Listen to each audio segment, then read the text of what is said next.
Clara Brennan shoved her three sisters behind her back and faced the drunk who used to be their uncle.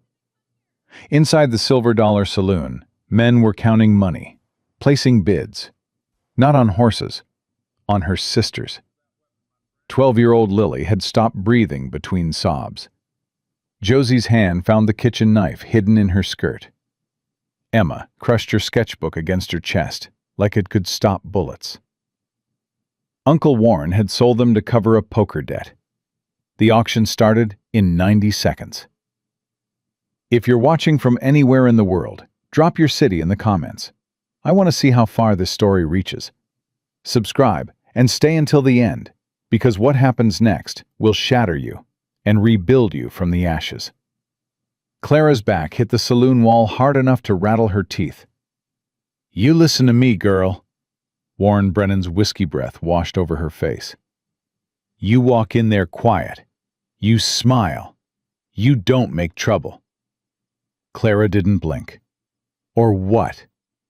Warren's hand shot up. Clara caught his wrist before it connected with her face. She twisted, hard. Warren yelped and stumbled backward, cradling his arm. "You touch my sisters," Clara said, "I'll break more than your wrist." Behind her, Josie laughed, sharp and dangerous. "Let me do it, Clara. Please, just 5 minutes with him." "No." "He sold us. He sold Lily. She's 12 years old, and I know what he did." Clara released Warren's wrist. The man scrambled back, his face twisted between fear and fury. "You ungrateful little—" He stopped, swallowed. His eyes darted to the saloon doors. "Garrett's waiting. You think I want this? You think I had a choice?" "Everyone has a choice." "Not when you owe Silas Garrett $2,000. Warren's voice cracked. "Not when he owns the sheriff, the judge, half this goddamn territory." Clara stepped forward. Warren flinched. "Where's the deed?" "What?" "The deed to our parents' farm. The one you gambled away. Where is it?" Warren's face went gray. "Garrett has it. Signed over legal and proper. There ain't nothing. There's always something." Clara turned to her sisters. Josie stood with her feet planted wide, her hand still resting on the knife at her hip. 18 years old and ready to kill. She'd been ready since the day their father died. Emma had pressed herself against the wall, making herself small. 16 and disappearing. Her sketchbook was open, her pencil moving in frantic strokes, drawing what she couldn't speak. And Lily. Lily sat in the dirt, her knees pulled to her chest, her small body shaking with sobs that had gone silent. 12 years old, blonde curls matted with dust, blue eyes swollen nearly shut from crying. Clara's heart cracked down the middle. "Josie." "Yeah?" "If something happens to me in there, you take Emma and Lily and you run." "Like hell. That's an order." "You ain't Mama." Josie's voice broke. "You ain't Papa either. You're my sister, and I ain't leaving you." Clara grabbed Josie's face with both hands, forced her to meet her eyes. "Listen to me. You are the only one who can protect them if I fail. You hear me? The only one. So if this goes wrong, you run. You find somewhere safe. You keep them alive." Josie's jaw worked. Her eyes glistened. "I hate you." "I know." Clara released her. "Stay here." She walked toward the saloon doors. "Clara!" She stopped. Emma's voice, barely above a whisper. "Please come back." Clara didn't turn around. Couldn't. If she saw Lily's face one more time, she'd break. And she couldn't afford to break. Not yet. "Count to 300, she said. "If I'm not out by then, Josie knows what to do." She pushed through the doors. The silver dollar swallowed her whole. Smoke, sweat, spilled whiskey. the stench of men who'd stopped caring about decency long ago. Clara's eyes adjusted to the dim light, and her stomach turned to ice. The room was packed. Men lined the walls, filled the tables, crowded around a raised platform at the back where a podium stood waiting. Some wore range clothes, dust-covered and sun-faded. Others wore suits that cost more than her family's farm had been worth. All of them were looking at her. "Well, well." The voice cut through the noise like a blade through butter. Silas Garrett rose from a table near the platform. He was tall, lean, dressed in a gray suit so fine it looked wrong in this place. His dark hair was slicked back from a face that might have been handsome if his eyes held anything human. They didn't. "Miss Brennan," he smiled. "I was beginning to think you'd run." "I don't run." "No." Garrett moved toward her, and men parted to let him pass. "No, I don't suppose you do. That's what makes you valuable." Clara held her ground. "I'm not for sale." "Everything's for sale, my dear. It's simply a matter of finding the right price." "Then what's yours?" Garrett stopped. His smile flickered. "I beg your pardon?" "Your price." Clara kept her voice steady. "To let us go. All four of us." "Name it." Laughter rippled through the room. Someone called out something filthy. Clara ignored it. Garrett tilted his head, studying her like she was a horse he was considering purchasing. "You have money?" "I have land, skills. I can work." "You have nothing." Garrett's voice hardened. "Your uncle signed over the deed to your parents' farm 3 days ago. You have no property, no assets, no legal standing whatsoever." "Then why bother with an auction?" Clara stepped closer. "If we're worthless, why are all these men here?" The room went quiet. Garrett's eyes narrowed. "Because you're not worthless, Miss Brennan. You're young, healthy, capable of work and—" he paused. "Other services. Your sister's even more so, especially the little one." Clara's vision went red. "Touch Lily and I'll kill you." "You'll try." Garrett smiled again. "I've heard about you, Clara Brennan. You ran your family's farm for 2 years after your father died. Kept your sisters fed when half the territory was starving. Shot a man who tried to steal your horses." "I shot him in the leg." "My point exactly. You could have killed him, but you didn't. You're not a killer, Miss Brennan. You're a survivor." He leaned close. "And survivors know when to stop fighting." "This isn't that moment." "No?" Garrett pulled a folded paper from his jacket. "This is the deed to your parents' land, signed by Warren Brennan in exchange for the cancellation of his debts. Legal. Binding. Witnessed by the sheriff himself." Clara's hands curled into fists. "That land belonged to our parents, not Warren. He had no right." "He had every right. As your father's brother and your legal guardian, he had full authority over your family's assets." Garrett tucked the paper away. "Including you." "We're not assets." "The law says otherwise. Then the law is wrong." Garrett laughed, not cruel, almost genuine. "I like you, Miss Brennan. I truly do. It's a shame you're worth more as merchandise than as a business partner." He turned toward the platform. "Gentlemen, shall we begin?" "Wait." Clara's voice rang out across the room. Garrett paused, turned. $2,000, Clara said. "That's what Warren owed you. I'll pay it." Murmurs rippled through the crowd.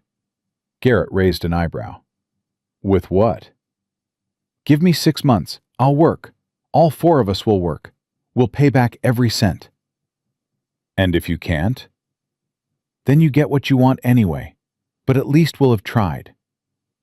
Garrett considered this. For one heartbeat, Clara thought he might actually agree. Then he shook his head. 6 months is too long. My buyers have traveled from 3 territories to be here today. I won't disappoint them." He smiled. "But I admire your spirit.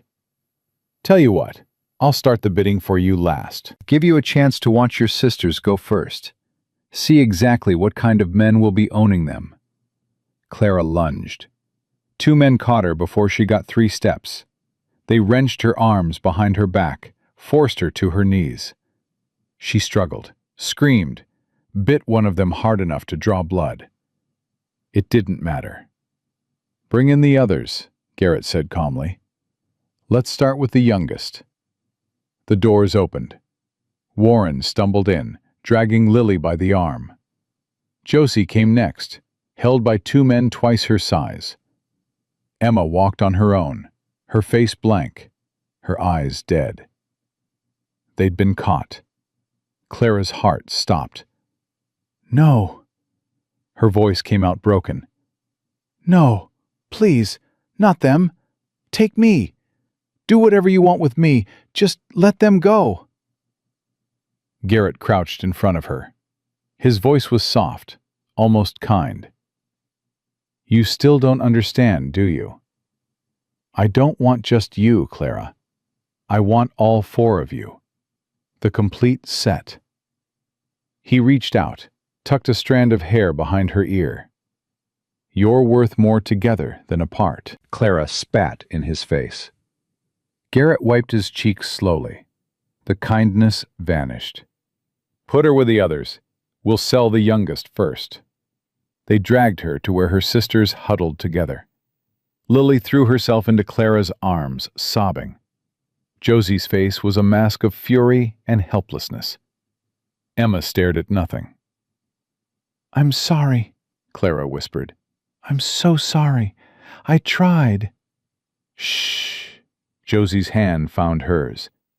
"We know." Garrett climbed onto the platform. The room buzzed with anticipation. "Gentlemen," his voice carried easily over the noise, "thank you for your patience. Today's auction features 4 items of exceptional quality. Sisters, all healthy and capable.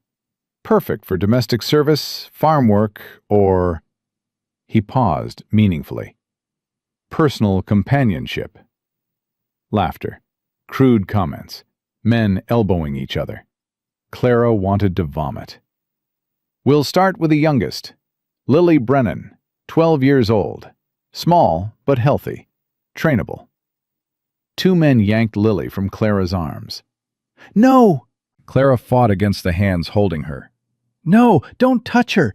She's a child. She's just a child." Lily screamed, kicked, bit.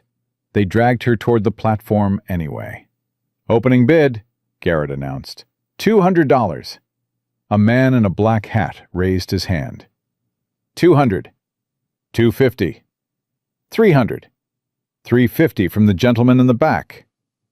Clara's world narrowed to a single point. Lily, her baby sister, being sold like livestock while she watched. 400. This couldn't be happening. 450. This couldn't be real. $500. Do I hear 550? The saloon doors exploded inward. Every head turned. A man stood in the doorway, tall, broad, covered in trail dust. His silhouette blocked the sun like an eclipse. He stepped inside, and Clara saw his face. A scar ran from his left eyebrow to his jaw. His nose was crooked from being broken and badly set. His eyes were gray as gunmetal and just as cold. He looked like violence given human form. "Auction's over," he said. His voice was quiet. It didn't need to be loud. Every man in the room heard it. Garrett's smile tightened. "Thornton, this is a private—" "I said the auction's over." The man, Thornton, walked forward. Men scrambled to get out of his way. He moved like a thunderstorm rolling across open prairie. Inevitable. Unstoppable. He stopped in front of the platform, looked at Lily, frozen in the grip of Garrett's men, looked at Clara, held down and helpless, looked at Josie and Emma, huddled together like frightened animals. Then he looked at Silas Garrett. How much? Garrett's eye twitched. Excuse me? For all four. How much? They're not for sale. Not to you. Everything's for sale. Thornton reached into his coat, pulled out a leather pouch, tossed it onto the platform. It landed heavy. Gold heavy. $3,000.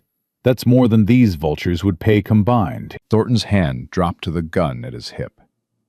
Take it or don't, but either way, these girls are leaving with me. The room held its breath. Garrett stared at the pouch, at Thornton, at the gun. You can't just... I can. Thornton's voice dropped even lower. I am. Now you've got exactly 10 seconds to decide whether you want to be rich or dead. One of Garrett's men reached for his weapon. Thornton drew and fired in a single motion.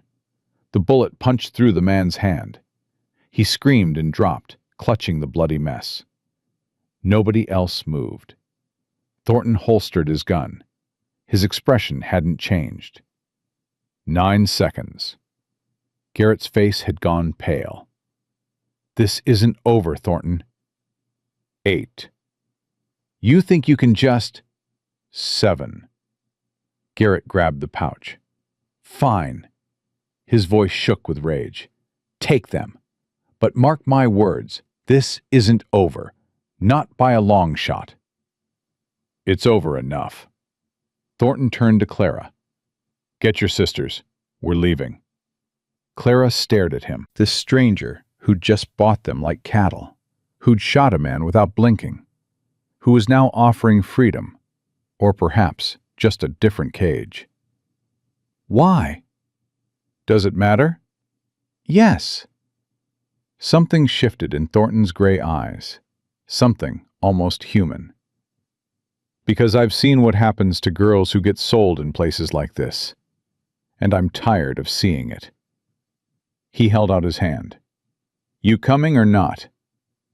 Clara looked at his hand, at the scars across his knuckles, at the calluses that spoke of hard work and harder living. She looked at her sisters, Lily still crying, Josie watching Thornton with suspicious eyes, Emma sketching furiously in her book as if her life depended on capturing this moment. She looked at Garrett, clutching the gold, his face twisted with hatred. And she made her choice. Josie, Emma, get Lily. They moved. Within seconds, all four sisters were heading for the door. Thornton walked backward, keeping his eyes on the room. His hand never left his gun. Nobody tried to stop them. The sunlight hit Clara's face like a blessing. She kept walking, past the saloon, past the staring townspeople, past the life she'd known and the future she'd feared. A wagon waited at the end of the street. 2 horses, old but strong. Get in, Thornton said. All of you. Josie hesitated. Where are we going? My ranch, 20 miles northeast. And then what? Thornton climbed into the driver's seat. His back was to them. His voice was flat. Then we figure out how to keep you alive. Clara helped Lily into the wagon. The girl was shaking so hard she could barely climb. Emma followed, then Josie, who positioned herself to watch Thornton's back. Clara took the seat beside him. Thank you, she said quietly. Thornton didn't respond. He flicked the reins and the wagon lurched forward. They were 2 miles out of town when Lily collapsed. Clara. Emma's voice was sharp with fear. Something's wrong with Lily. Clara scrambled into the wagon bed.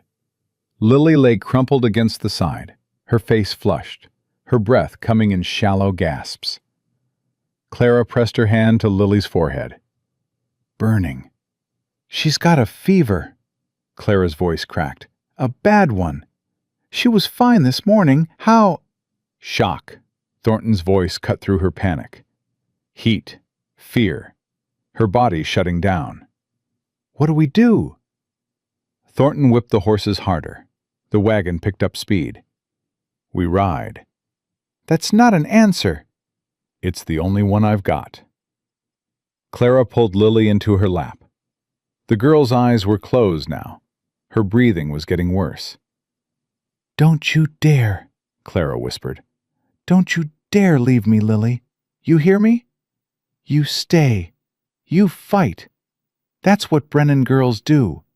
We fight. Lily didn't respond. The miles blurred together. Sun, dust, heat. The endless rhythm of hooves against packed earth. Emma held Lily's hand and prayed. Josie watched the horizon for pursuit, and Clara held her baby sister and bargained with every god she'd ever heard of. When the ranch finally appeared, Clara barely registered it. Stone walls, timber beams, a fortress built into the base of a cliff. Thornton pulled the wagon to a hard stop, jumped down, and threw open the door of a small building. Bring her. Clara carried Lily inside. The room was cool, dark. A table sat in the center. Thornton swept everything off it. Put her here. Clara obeyed. Thornton was already moving. Water, cloths, bottles of something that smelled sharp and medicinal. What are you doing? Josie demanded. Saving her life. Thornton soaked a cloth, wrung it out, pressed it to Lily's forehead. If you want to help, there's a well behind the building. Fill every bucket you can find. Josie ran. Emma hovered near the door. Is she going to die? Thornton didn't look up. Not if I can help it. Hours passed. Thornton worked without stopping, cooling Lily's skin, forcing water between her cracked lips, crushing herbs and making poultices. His hands were steady. His face was stone. Clara watched him and tried to understand. Who was this man? Why had he saved them? What did he want? The questions burned in her chest, but she didn't ask. Couldn't ask. Not while Lily's life hung in the balance. The sun set. Stars emerged. The desert night turned cold. And finally, Lily's breathing steadied. Her fever broke. Her eyes fluttered open. Clara? Clara was there in an instant, holding her hand, crying tears she hadn't known she had left. I'm here, baby. I'm right here. Where are we? Clara looked at Jacob Thornton. He stood in the corner now, exhausted, blood on his hands, watching them with those empty gray eyes. Somewhere safe, Clara said. Thornton turned away, walked toward the door. There's food in the main house. Beds upstairs. Help yourselves. Wait. He stopped. Clara stood, crossed the room to stand in front of him. Why? Her voice was barely above a whisper. Why did you do this? All of it. The money, the ride, saving Lily. Why? Thornton was silent for a long moment. Then, I had a daughter once, Emma. She was 8. Clara's heart clenched. What happened to her? She died. Thornton's voice was flat, empty. She and her mother both. Fire. 18 years ago. I'm sorry. Don't be. It was a long time ago. He reached for the door. Get some sleep, Miss Brennan. Tomorrow we figure out what comes next. Clara. He paused. My name is Clara, not Miss Brennan. Something shifted in his face, almost too quick to catch. Clara, he repeated. Get some sleep, Clara. He walked out into the night. Clara stood in the doorway and watched him disappear into the darkness. Behind her, Lily was sleeping peacefully. Josie was arguing with Emma about guard shifts. The nightmare of Dusty Springs was 20 miles and a lifetime away. They were safe, for now.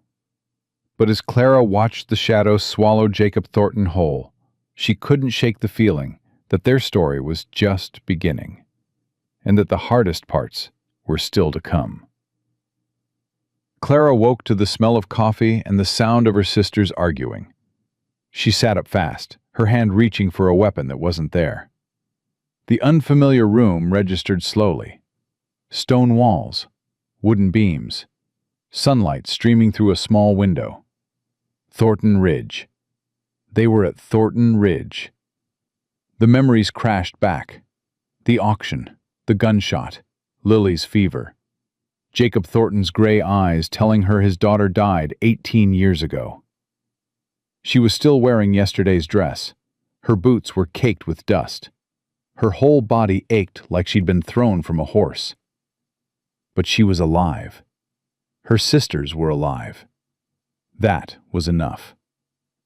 Clara followed the voices downstairs and found chaos in the kitchen.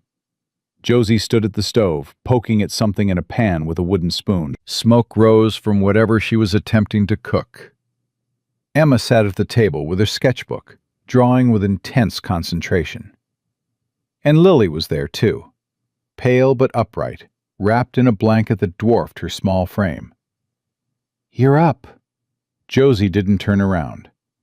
"I'm making breakfast, or trying to. This stove hates me."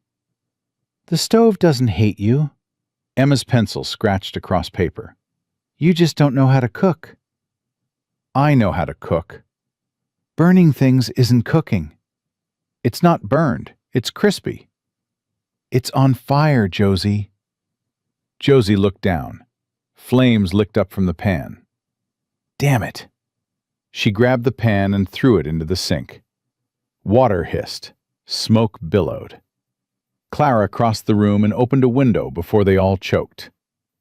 "I had it under control," Josie muttered. "You really didn't." Clara turned to Lily.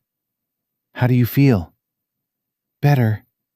Lily's voice was still weak, but her eyes were clear. "Tired. Hungry."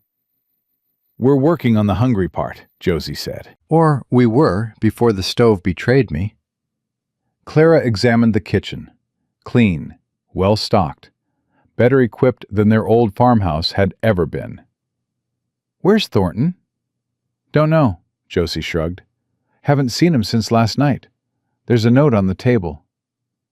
Clara picked up the folded paper. The handwriting was rough. Practical. "Gone to check the perimeter. Help yourselves to food. Don't leave the house." That was all. No explanation, no instructions, just an order and an absence. "Friendly," Josie said. "Real warm welcome." "He saved our lives." Emma didn't look up from her drawing. "He doesn't have to be friendly." "He bought us, Emma, like cattle. Forgive me if I'm not ready to write him love letters." "He didn't buy us. He bought our freedom." "Same thing." "It's not the same thing at all." "Girls," Clara set down the note, "enough. We need to eat. Then we need to figure out what happens next." She took over the stove, found eggs in a basket, bread in a box, butter in a crock. Simple food. Real food. The first proper meal they'd had in days. They ate in silence at first. Then Lily spoke. "Clara, are we safe here?" Clara looked at her youngest sister. 12 years old. Nearly sold to the highest bidder yesterday. Nearly died of fever last night. And still asking the questions that mattered. "I don't know," Clara said honestly. "I hope so." "But you're not sure?" "I'm not sure of anything right now, except that we're together, and that's what matters." Lily nodded slowly, went back to her eggs. Josie pushed her plate away. "We need weapons." "Josie, don't Josie me. That man Garrett isn't going to forget what happened. He lost money. He lost face. Men like that don't let things go." "She's right." Emma's voice was quiet. "I saw his eyes when Thornton took his gold. He's going to come after us. Clara had seen it too. The hatred burning beneath Garrett's smooth surface, the promise of revenge. "Then we prepare," she said. "We learn this place. We find out what resources we have. And we don't make ourselves easy targets." "And Thornton?" Josie asked. "Do we trust him?" Clara thought about the question. Really thought. "I don't know yet. But he hasn't hurt us. He saved Lily. That buys him some time." "How much time?" "Enough to figure out who he really is." The door opened. Jacob Thornton stood in the frame, trail dust on his clothes and a rifle in his hand. He looked at the four of them sitting around his table, eating his food, and his expression didn't change. "You're up." "We're up," Clara stood. "Thank you for the food." "Thank you for the rescue," Josie added, her voice carefully neutral. "And the bed. And not murdering us in our sleep." Thornton's eyes moved to her. "You're welcome. I'm Josie, in case you forgot. That's Emma. And Lily. And you already know Clara, apparently, since she's the only one you talked to last night." "I remember who you are." "Good. So what happens now? You bought us fair and square. What do you want in return?" "Josie." Clara's voice carried a warning. "It's a fair question. Nobody spends $3,000 on strangers out of the goodness of their heart. So what's the price, Mr. Thornton? What do we owe you?" Thornton set his rifle against the wall, crossed to the stove, poured himself coffee from the pot Clara had made. "You don't owe me anything." "Bull." "Josie!" "No, Clara. I'm tired of not knowing where we stand." Josie stood, facing Thornton directly. "Yesterday we were about to be sold like livestock. Today we're eating breakfast in a stranger's house. I need to know what kind of situation we're in. Are we guests? Prisoners? Something else?" Thornton took a long drink of coffee, set down the cup. "You're guests. You can leave whenever you want. Walk out that door right now if it suits you." He met Josie's eyes. "But if you do, Garrett will find you. He's got men all over this territory. Trackers, guns. You won't make it 100 miles before he drags you back. So we're prisoners. You're protected. There's a difference." "Is there?" "Yes." Thornton's voice hardened. "Prisoners don't get choices. You have choices. Stay or go. Work or don't. Trust me or don't. But understand this. While you're under my roof, nobody touches you. Nobody hurts you. Nobody sells you. That's not a transaction. That's a promise." Silence filled the kitchen. Lily's small voice broke it. "Why?" Thornton looked at her. Something shifted in his face. Something almost soft. "Because I couldn't save my own daughter. Maybe I can save someone else's sisters." He picked up his rifle, walked toward the door. "There's work to be done if you want to help. Stable needs mucking.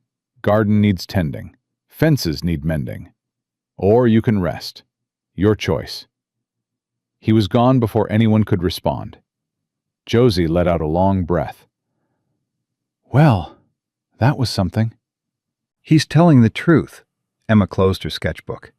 "About his daughter. About all of it." "How do you know?" "Because I watched his eyes when he talked about her." Emma stood. "I'm going to find the garden." She walked out. Josie stared after her. When did she get brave? "She's always been brave." Clara started gathering dishes. "Just quiet about it." "What about you? What are you going to do?" Clara looked around the kitchen, at the house that wasn't hers, at the future that was completely uncertain. "I'm going to learn everything I can about this place, and about the man who brought us here." "You think he's dangerous?" "I think everyone's dangerous. The question is whether he's dangerous to us or for us." Josie nodded slowly. "I'll take the stable. Keep my eyes open." "Be careful." "Always am." Josie headed for the door, then stopped, turned back. "Clara, whatever happens next, we handle it together, right?" "Right. Together." Josie left. Clara stood alone in the kitchen, surrounded by the remnants of breakfast and the weight of everything she didn't know. Then she started cleaning, because that's what you did when the world fell apart. You found something useful to do with your hands, while your mind figured out the rest. She spent the morning exploring the house. Thornton Ridge was bigger than it looked from outside. The main floor had the kitchen, a sitting room with a stone fireplace, and a study with a locked door. Clara tried the handle twice. It didn't budge. Upstairs were 4 bedrooms. 3 were clearly unused, the beds made with military precision, the surfaces dust-free but impersonal. The 4th showed signs of life. A razor by the wash basin, books stacked on a nightstand, a photograph face down on the dresser. Clara didn't touch the photograph. It felt like trespassing. The basement held food stores, ammunition, and enough supplies to last through a siege. Clara counted everything. Made mental notes. Whoever Jacob Thornton was, he lived like a man expecting trouble. By midday, she'd mapped every room, every exit, every potential hiding spot. She knew where the weapons were kept. She knew which floorboards creaked. She knew the house better than she'd known her own home after 20 years of living there. She found Thornton at the corral, working with a horse that clearly didn't want to be worked with. The animal was beautiful, a black mare with wild eyes and a temper to match. She reared every time Thornton got close, her hooves slashing the air. Clara leaned against the fence and watched. Thornton didn't look at her, didn't acknowledge her presence, just kept circling the mare with patient, steady movements. "She's scared," Clara said. "She's angry." "Same thing sometimes." Thornton paused. The mare snorted, pawed the ground. "You know horses?" "Grew up on a farm. Horses were part of it." "Then you know this one's been hurt. Badly. By someone who was supposed to take care of her." Clara studied the mare, saw the faint scars on her flanks, the way she flinched when Thornton raised his hand, even slowly. She was beaten. Worse than beaten. Previous owner used spurs until she bled, whipped her when she didn't perform. By the time I got her, she wouldn't let anyone within 10 feet. "How long have you had her?" 6 months. Clara watched the mare pace, watched Thornton wait. "She's better now," she said. "Than she was." "Some. Still won't let me touch her. But she doesn't try to kill me anymore. That's progress." "How do you know she'll ever trust you?" Thornton finally looked at her. His gray eyes held something she couldn't quite read. "I don't. But I keep showing up anyway. Keep proving I'm not going to hurt her. Eventually, she'll decide for herself whether I'm worth trusting." Clara held his gaze. "Are we talking about the horse?" "We're talking about whatever you want to be talking about." A long moment passed. The mare snorted. Somewhere behind them, Josie was cursing at something in the stable. "I searched your house," Clara said. Thornton's expression didn't change.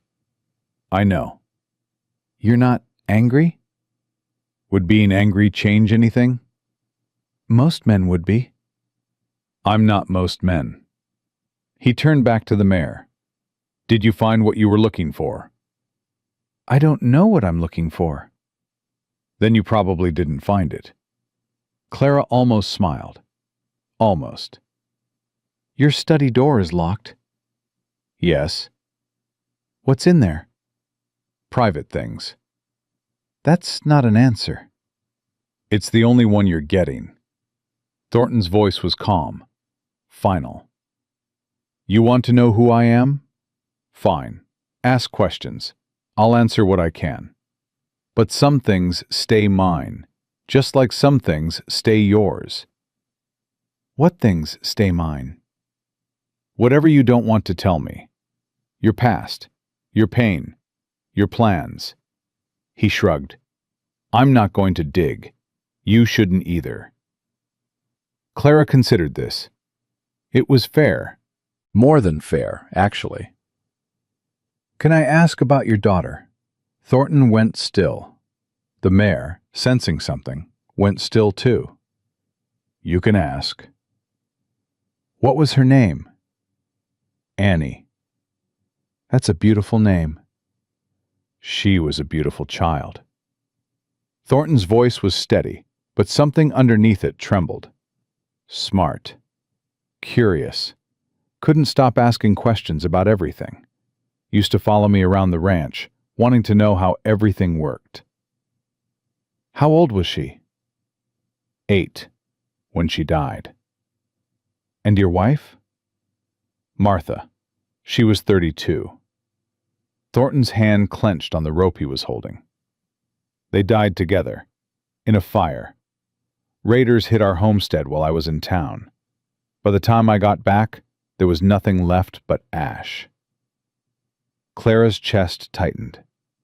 I'm sorry. Don't be. It was a long time ago. 18 years isn't that long. It's long enough. Thornton's jaw worked. Long enough to rebuild. Long enough to remember why I keep going. Why do you? He turned to face her fully. His eyes were gray as storm clouds and just as full of hidden lightning. Because giving up would mean they died for nothing, and I won't let that happen. Clara understood, more than she wanted to admit. Her parents had died 2 years ago. Her mother first, worn down by work and worry, and a body that just couldn't take any more. Her father, 3 months later, his heart giving out in the fields he'd worked his whole life. Clara had buried them both, had held her sisters while they cried, had taken over the farm and the responsibility and the crushing weight of keeping everyone alive. She knew what it meant to keep going when stopping felt easier. My parents died 2 years ago, she said. Both of them, within months of each other. Thornton nodded slowly. That's why you're so protective. That's why I have to be. You don't have to be anything. Not anymore. Not here. Clara shook her head. You don't understand. They're my responsibility. Josie, Emma, Lily. If something happens to them, it's my fault. No. Yes, I'm the oldest. I'm supposed to. You're supposed to be a sister, not a mother, not a soldier. Thornton's voice was firm. You want to protect them? Fine, that's natural. But you can't do it alone, and you can't sacrifice yourself in the process. Who said anything about sacrifice? Nobody had to. I can see it in your eyes. Thornton took a step closer. You're already calculating, planning, figuring out how to keep them safe no matter what it costs you. I know because I used to do the same thing. Used to? Before I realized that dying for someone isn't the same as living for them.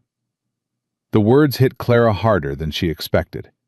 She opened her mouth to respond, but the sound of hoofbeats cut her off. Both of them turned. A rider was approaching from the south, moving fast. Thornton's hand dropped to his gun. Get inside. What? Get your sisters. Get inside. Lock the doors. Who is it? I don't know. That's the problem.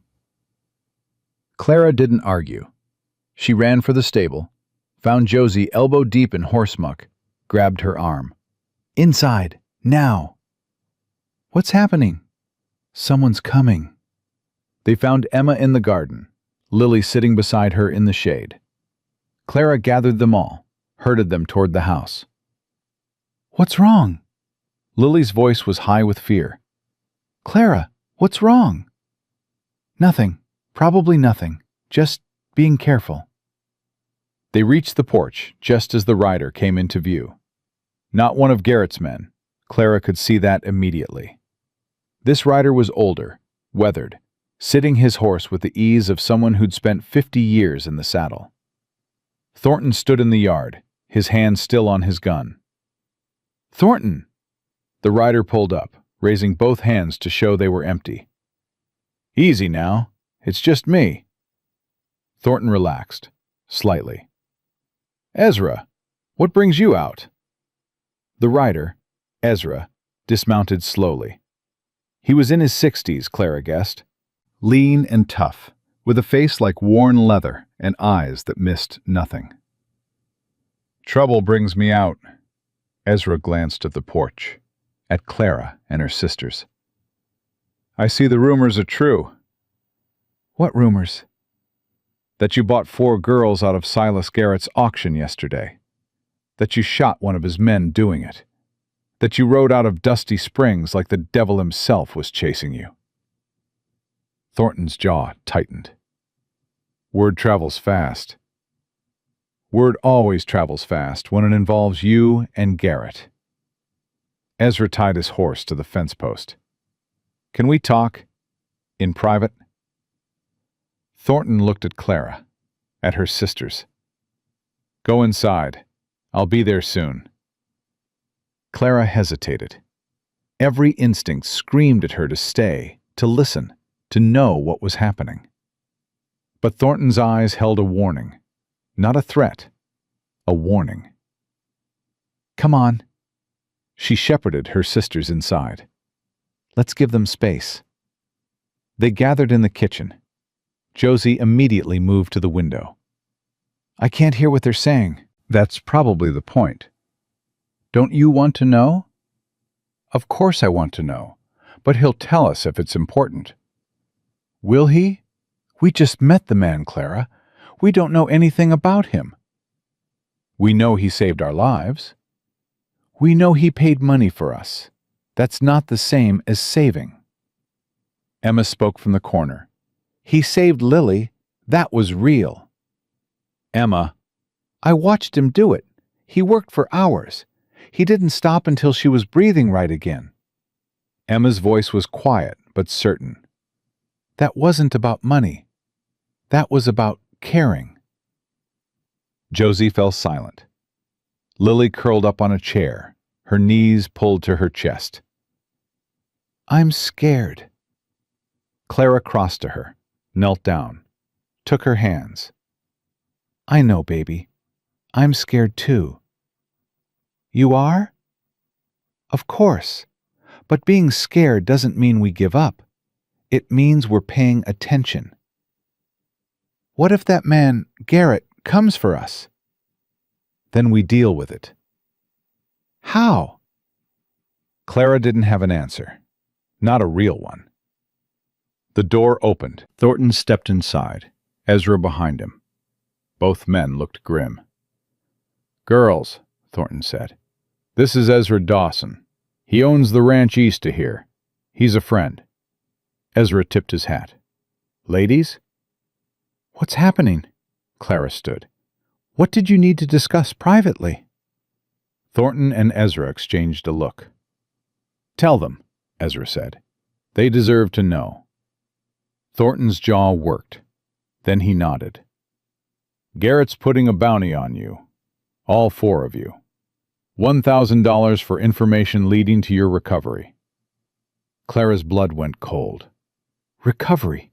Like we're stolen property?" "That's how he's framing it. Says I took you illegally. Says he's got legal claim and I violated it." "That's a lie." "Doesn't matter. Enough money makes lies sound like truth." Thornton leaned against the doorframe. $1,000 is more than most men in this territory make in 2 years. There'll be bounty hunters coming from every direction. Josie's hand went to her hip, to the knife that was still there. "So we fight." "You don't fight bounty hunters, not if you want to live." "Then what do we do?" Thornton looked at Ezra. Ezra looked at Thornton. "We make a stand," Thornton said. "Here, At Thornton Ridge, we fortify, we prepare, and when they come, we make it clear that taking you isn't worth the cost. That's your plan? Wait for them to attack? No. We also spread the word about what really happened, about what Garrett was doing in that saloon, about the auction, about the fact that he was selling children. Thornton's voice hardened. Public opinion won't stop bullets, but it might slow some of them down. Ezra stepped forward. I've already sent word to Tom Harker. He is to be sheriff before Garrett bought the current one. He's gathering men, good men, folks who are tired of Garrett running this territory like his personal kingdom. How many men? Clara asked. 12, maybe more. Enough to make a difference. Clara processed this. An army forming to protect them. Strangers willing to risk their lives for 4 girls they'd never met. Why would they do that? Why would any of them care about us? Ezra's weathered face softened. Because what Garrett did was wrong. Everyone knows it. They've just been too scared to say so. He looked at Thornton. Until now. Until someone finally stood up. Thornton said nothing, but something flickered in his gray eyes. Something that might have been hope. When will they come? Clara asked. The bounty hunters. Could be days, could be weeks. Thornton pushed off from the doorframe. Which means we've got time to prepare, but not much. What do you need us to do? Thornton looked at her, at her sisters. Learn to shoot, all of you. Learn this land like the back of your hand. Learn where to hide, how to run, when to fight. He paused. And learn to trust me, because when the bullets start flying, trust is the only thing that's going to keep you alive. Clara met his eyes, held them. Trust goes both ways. I know. Then tell us the truth. About everything. No more locked doors. No more secrets. Thornton was silent for a long moment. Then he reached into his pocket, pulled out a key. The study, he said. Come with me, all of you. It's time you saw what I've been working on. He walked out of the kitchen. Clara followed. Her sisters followed her. They climbed the stairs and stopped outside the locked door Clara had tried earlier that morning. Thornton fit the key in the lock, turned it. The door swung open. Inside was an office, a desk covered in papers, maps pinned to every wall, notes and photographs and documents everywhere Clara looked. What is all this? Josie breathed. Thornton stepped inside, lit a lamp. The light threw shadows across the walls, across the sprawl of information. This, he said quietly, is every piece of evidence I've collected against Silas Garrett over the past 5 years. Every crime, every victim, every connection. Clara moved closer, looked at the maps, the names, the dates. You've been investigating him. I've been building a case, one that can't be ignored, one that will put him away for good. Why? Thornton's hand drifted to a photograph on the wall. A woman with dark hair. A girl with her father's eyes. Because 18 years ago, the men who killed my family worked for a man just like Garrett. Different name, different territory, same evil. He turned to face them. I spent 2 years hunting those men down. When I was done, I realized killing wasn't enough. The men at the top just hired more guns and kept going. So you're trying to take down the whole operation. I'm trying to make sure no one else loses what I lost. And that means going after the root, not just the branches. Clara stared at the evidence. Years of work, years of patience. Garrett doesn't know about this? If he did, I'd be dead already. And now we've made you a target. Clara's voice was heavy. By coming here, we've put everything you've built at risk. Thornton shook his head. You didn't do anything. Garrett did. I just finally had a reason to stop waiting. A reason? 4 reasons.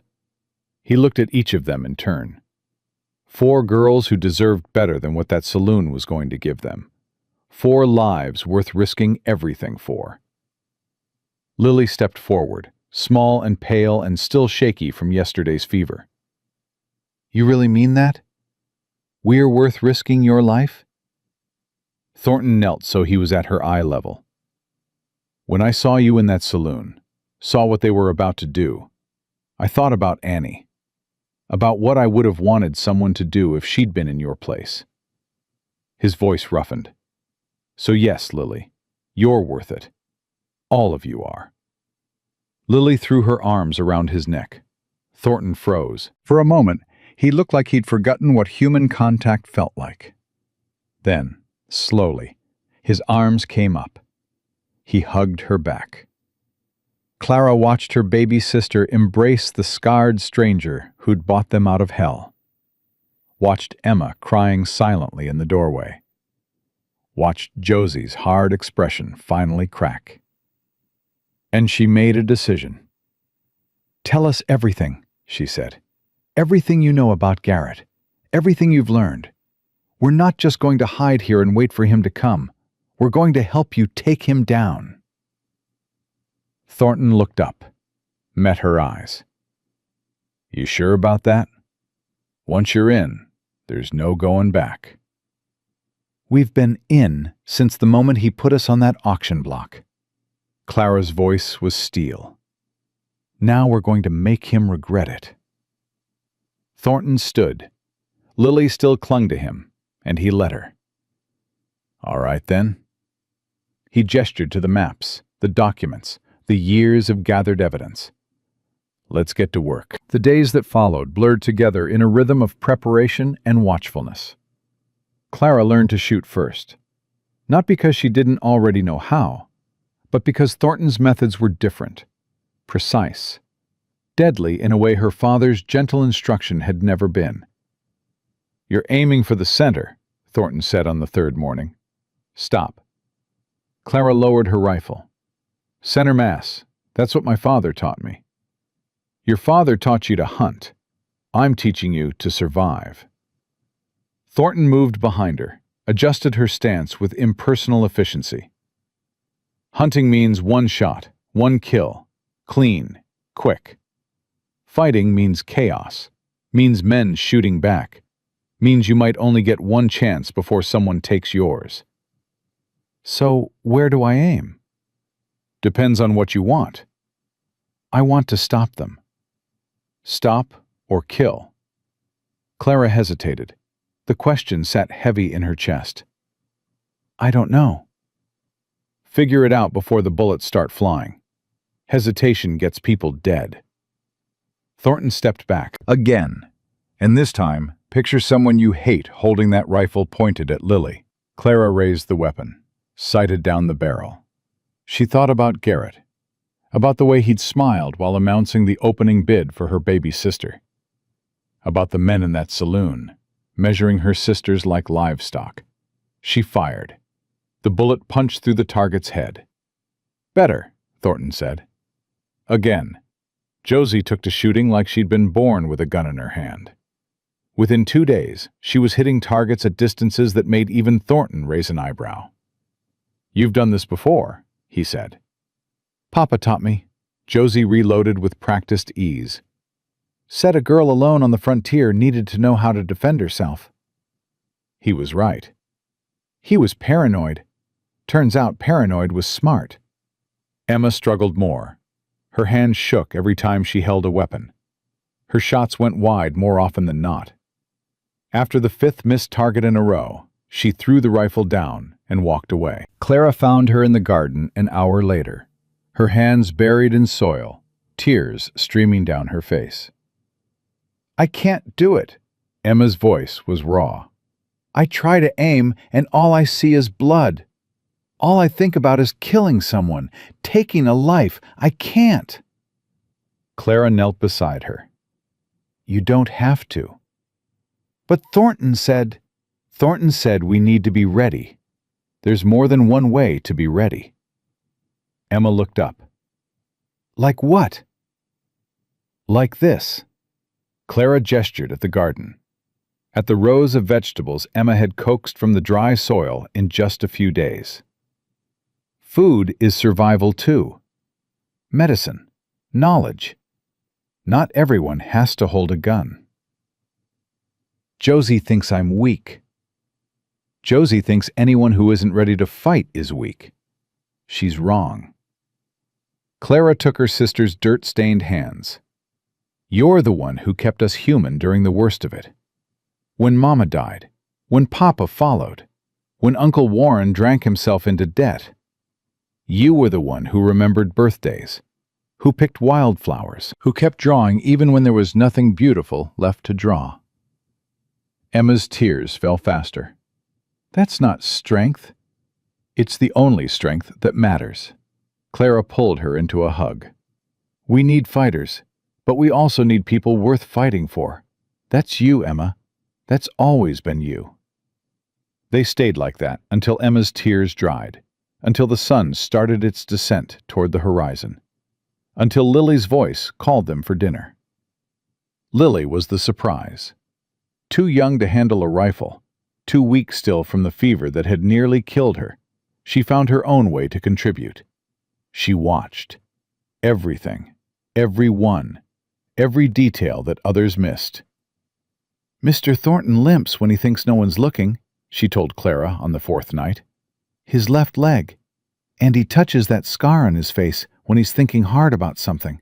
And his hands shake sometimes, just a little, when he looks at that photograph in his bedroom. Clara stared at her. How do you know about the photograph? I explored, like you did, Lily shrugged. I saw his room. I didn't touch anything, but I saw. There's a picture of a woman and a little girl. He turned it face down, but I saw it before he did.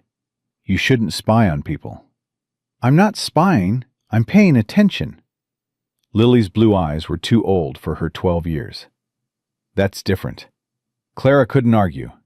She'd taught Lily that skill herself, back when their uncle's moods could shift from weepy to violent without warning.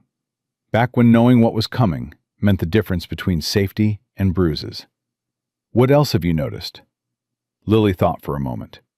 Ezra Dawson comes every day now.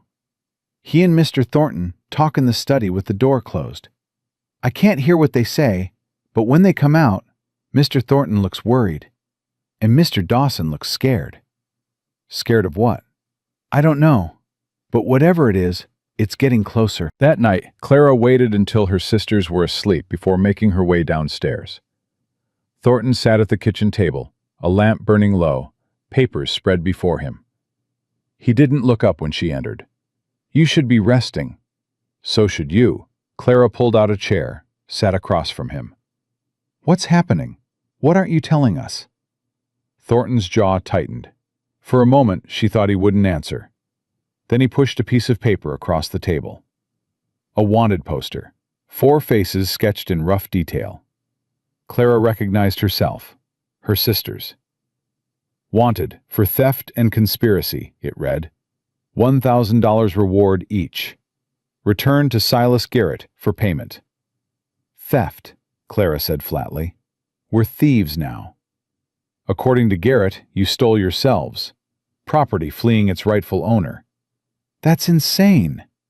That's the law in territories where men like Garrett write it. Thornton took the poster back.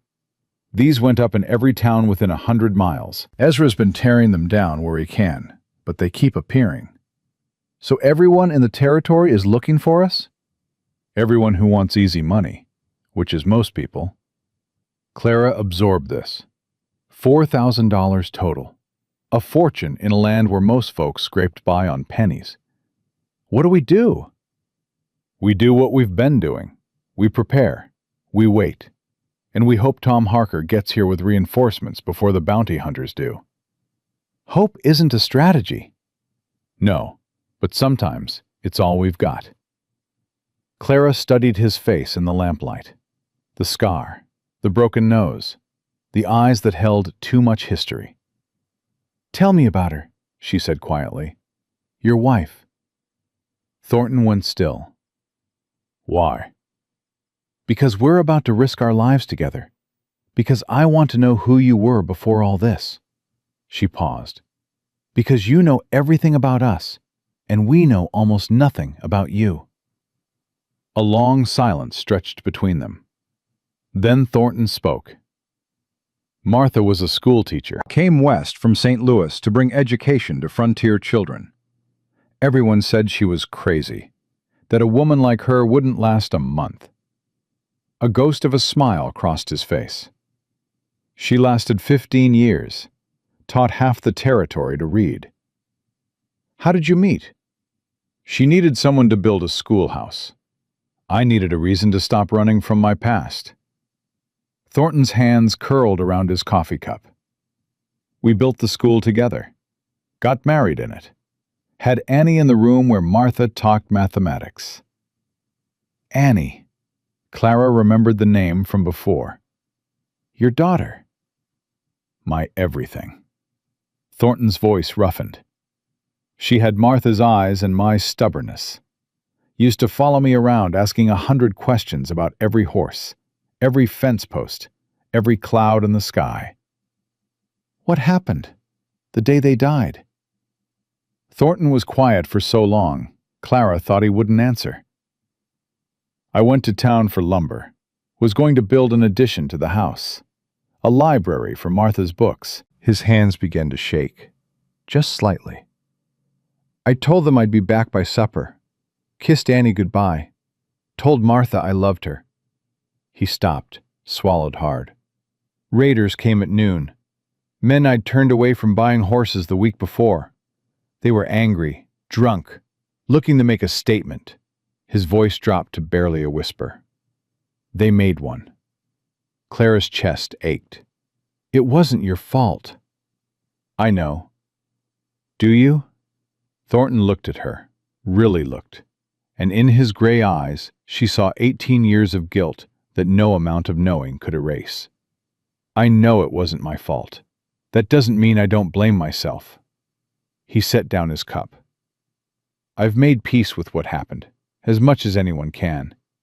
But I'll never stop wishing I'd been there, that I died with them instead of spending 18 years living without them."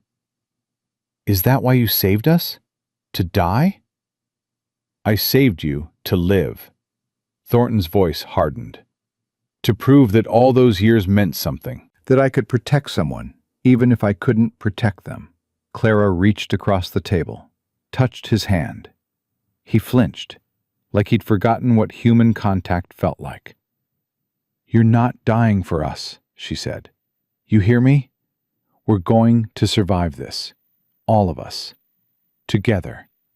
Thornton looked at her hand on his, at her face. "You can't promise that." "I can promise to try. That's all any of us can do." Something shifted in his expression. Something that might have been hope, buried so deep he probably didn't recognize it anymore. "You remind me of her," he said quietly. "Martha. The way you hold your family together. The way you refuse to break. Is that a good thing?" "It's the best thing." They sat in silence after that, two people carrying weights too heavy for one, finding, for just a moment, that the burden was lighter, shared. The attack came on the 7th day. Clara was in the garden with Emma when she heard it. Hoofbeats. Dozens of them, coming fast from the south. She was on her feet before the sound fully registered. "Inside, now!" Emma dropped her trowel. "What's happening?" "They're here."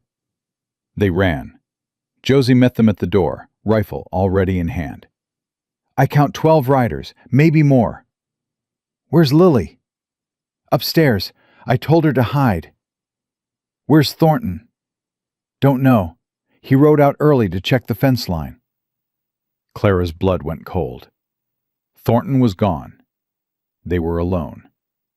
"Close the shutters, bar the doors, get to the positions he showed us." They moved fast, days of preparation kicking in despite the fear. Clara took the front window. Josie took the back. Emma positioned herself at the stairs with the smallest rifle, shaking but present. The riders pulled up outside the stone wall. Clara peered through a gap in the shutters. Garrett wasn't with them. But the man leading the group was almost as bad. Big, bearded, wearing a badge that looked like it had been bought, not earned. "You in the house," his voice boomed across the yard. "This is Deputy Sheriff Cole Turner. You're harboring fugitives. Send them out peaceful-like, and no one gets hurt." Clara's hands tightened on her rifle. "They're not fugitives," she shouted back. "They're people, free people." "That ain't what the law says, ma'am. I got warrants here, signed by Judge Patterson himself." "Patterson is Garrett's man. Everyone knows it." "Don't matter whose man he is. The law's the law." Turner shifted in his saddle. "Now I'm going to give you to the count of 10 to send those girls out. After that, we come in and take them." Clara looked at Josie, at Emma. "What do we do?" Emma whispered. "We hold," Clara said. "We hold until Thornton gets back." "And if he doesn't?" Clara didn't answer. Couldn't. 1, Turner began counting. Clara's finger found the trigger. 2. She thought about Lily upstairs, about the life her baby sister hadn't gotten to live yet. 3. About her parents, dead in the ground, trusting her to protect their children. 4. About Martha and Annie, burned alive while the man who loved them was buying lumber for a library. 5. About Jacob Thornton, somewhere out there, not knowing that everything he'd built was about to fall apart. 6. Clara made a decision. 7. She stood up, opened the shutter. 8. Raised her rifle. 9. And fired. The shot took Turner's hat clean off his head. He yelped and ducked, his horse rearing. "Next one goes through your skull," Clara shouted. "You want those girls? Come get 'em." For a moment, nobody moved. Then Turner's face twisted with rage. "You stupid little—" He drew his pistol. "Boys, take them." The riders charged. Clara fired again, hit one man's shoulder. He screamed and fell from his saddle. Josie's rifle cracked from the back of the house. Another scream. The riders reached the wall, started climbing. Clara reloaded, fired, reloaded again. They kept coming. A window shattered somewhere behind her. Men's voices filled the house. "Clara!" Josie's scream. "They're inside!" Clara ran toward the sound, found Josie grappling with a man twice her size. The knife was in Josie's hand now, slashing at his arms, his face. Clara clubbed him with a rifle butt. He went down. Another man appeared in the doorway. Clara shot him in the leg. The house had become chaos. Smoke, screams, the crash of breaking furniture. "Emma!" Clara shouted. "Lily!" No answer. She ran for the stairs. A man blocked her path. Big, grinning. "Well now," he said. "Which one are you?" "Let me guess. You're the oldest. The one worth the most." Clara raised her rifle. It was empty. She hadn't had time to reload. The man laughed. "Nice try, sweetheart." He lunged. Clara swung the rifle like a club. It connected with his head. He staggered but didn't fall. His fist caught her temple. Stars exploded across her vision. She hit the floor hard. The man stood over her, breathing heavy. "You're gonna pay for that. Before I turn you in, you're gonna pay." He reached for her. A gunshot exploded through the room. The man jerked, looked down at the hole in his chest, looked up with confusion. Then he crumpled. Jacob Thornton stood in the doorway, smoke curling from his pistol. "Get up," he said. "We're not done yet." Clara scrambled to her feet. "How did you—" "Heard the shooting. Rode hard." Thornton was already moving, checking corners, his gun sweeping. "Where are your sisters?" "I don't know. We got separated." "Find them. I'll handle the rest." He disappeared into the chaos. Clara ran upstairs. "Lily! Lily, where are you?" A small voice from the closet in Thornton's bedroom. Clara? Clara threw open the door. Lily huddled inside, her arms wrapped around her knees, her face streaked with tears. It's okay. It's okay, baby. I'm here. I heard shooting. I heard screaming. I thought, I know, but we're okay. We're going to be okay. Emma, where's Emma? Clara's heart stopped. She didn't know. Stay here, she said. Don't move. Don't open this door for anyone but me or Mr. Thornton. Understand? Lily nodded, her eyes huge. Clara closed the closet door and ran back downstairs. The fighting had moved outside. She could hear gunshots in the yard, shouts, the whinny of frightened horses. She found Josie in the kitchen, bleeding from a cut on her forehead, standing over two unconscious men. Emma, Clara gasped. Have you seen Emma?